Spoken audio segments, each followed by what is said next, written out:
Hi there guys, I hope you are having a good day. So Anthony Joshua versus Tyson Fury has taken a step closer because the contract or the first draft has been sent from Eddie Hearn to Bob Arum and his team. Now, Eddie Hearn has ruled out the possibility of a May fight. It will now be June, that is for sure. So we are getting a lot closer with regards to a date. Also, the location looks like it's going to be the Middle East or the Far East. That seems the most likely. So these minor details are now being straightened out, and we are getting more clarity as to where it will be, when it will be, and other little nitty gritty things. Things that, don't really matter, like whose name comes first, who walks first, who walks a second. It's an undisputed fight, there is no A side, there is no B side. It's a 50-50, they're both A if they want to be. So it doesn't matter about that stuff, but some people have egos about that. But it's not going to stop the fight from happening. That is the main thing. So in June, in the Far East or Middle East, those are the kind of details we are getting. Now, we haven't heard much about the situation with Tyson Fury and Deontay Wilder. We've actually heard more about Anthony Joshua and Alexander Usyk. It seems like the WBO are going to give an exception for Anthony Joshua to face Tyson Fury. So, Joe Joyce versus Alexander Usyk will be ordered for the interim title. Now, of course, Alexander Usyk and his team need to be happy with that because his co-promoter Alexander Krasayuk recently said the WBO will not go against their rules because Alexander Usyk needs his opportunity next, and they guaranteed him that, so they will not go against their own rules, and he didn't expect them to order this fight, but they have. He also said that this was the time for Eddie Hearn and Anthony Joshua to offer Usyk some step-aside money and bring the big bucks to make him step aside so they could make this fight. But that was when the WBO were considering sanctioning this fight. So maybe they are in a position where they do want to step aside and get some step aside money if they could, because the WBO were always going to do that anyway and make them a step aside.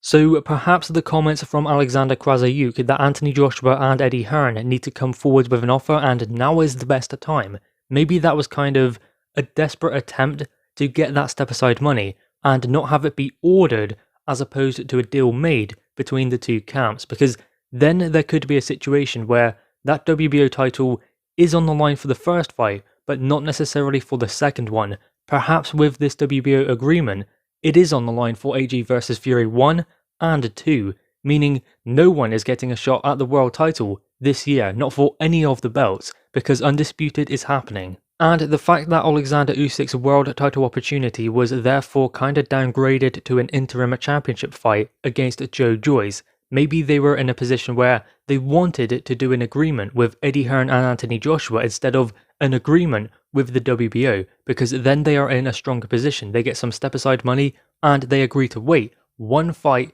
someone, I don't know, Joe Joyce in the interim maybe, if they want to, although Joe Joyce is not going to risk his position by fighting Usyk in a step-aside fight, so there could be someone else.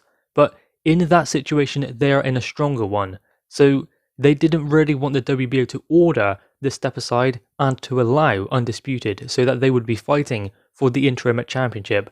But that is what has happened because the WBO have recently reached out to Usyk and his team, saying that they are going to sanction the fight between Anthony Joshua and Tyson Fury, meaning this fight with Joe Joyce and Alexander Usyk will be for the interim championship, and means that Usyk doesn't necessarily get the same kind of deal he would if he would have done it with AJ's team. Now, let's remember, this is not Usyk talking, this is his co-promoter and manager, Alexander Krasayuk, and his job is to get the best deal for Usyk, to have his best interests in mind.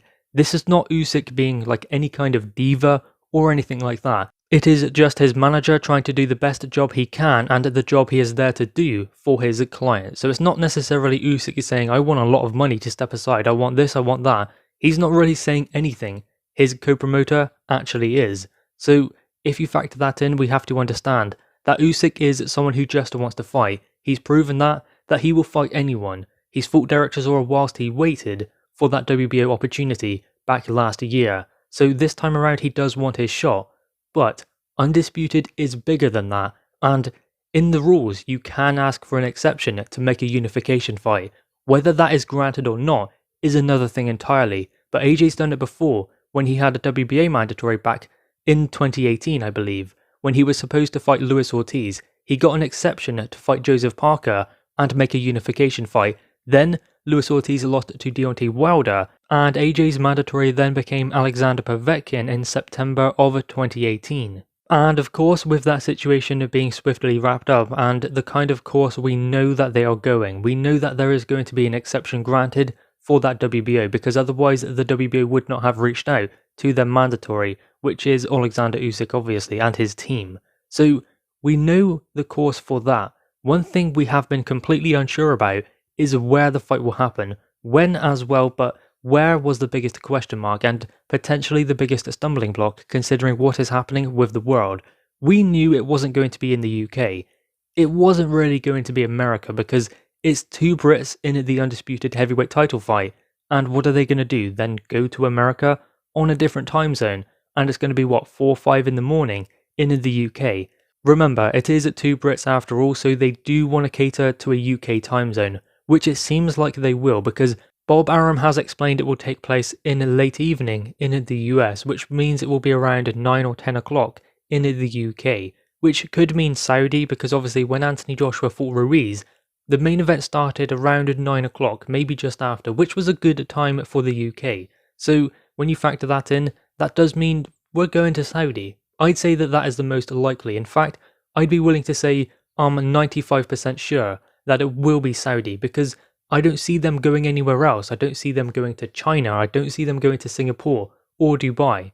I see Saudi Arabia putting up a site fee and them going there because they've done it before with Anthony Joshua, so they will be willing to do it again.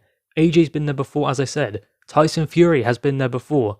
Eddie Hearn has that relationship over in Saudi, so that does kind of tell you that that will be where they are going for this fight. We do know, as we said, it's not going to be UK, not going to be US, so it must be Middle East or Far East is where they are going. Saudi is the most likely candidate at the moment. Now, of course, one question we are going to have about this undisputed fight is with regards to fans. Are fans going to be there or not? Are fans able to travel over from the US, the UK, Ireland, all of these places given travel restrictions and the fact that there could just be fans from Saudi going to the event?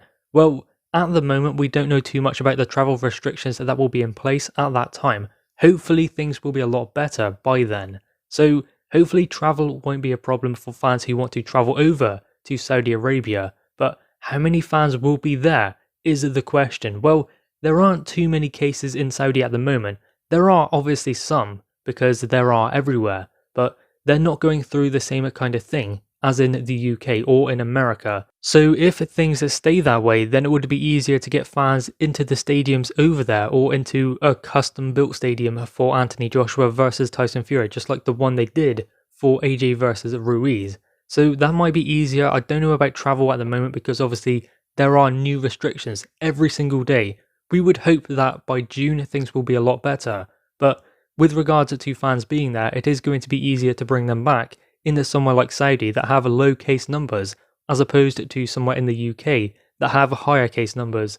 So we don't know what the landscape is going to be in June. Hopefully it's a lot better and fans can travel. But if they can't, there will still be some fans in Saudi that are able to attend the event.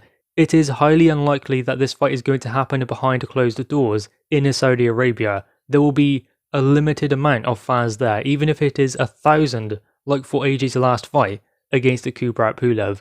That is still a possibility. So we know that the contract has now been sent and things will be nudged and changed here and there for either party. But this is extremely important and extremely exciting. The fact that contracts are now being exchanged. We are going further towards this undisputed fight with a more concrete date, at least the month. June has been confirmed. Guys, drop your thoughts on this in the comments below. Leave a like and subscribe if you are new.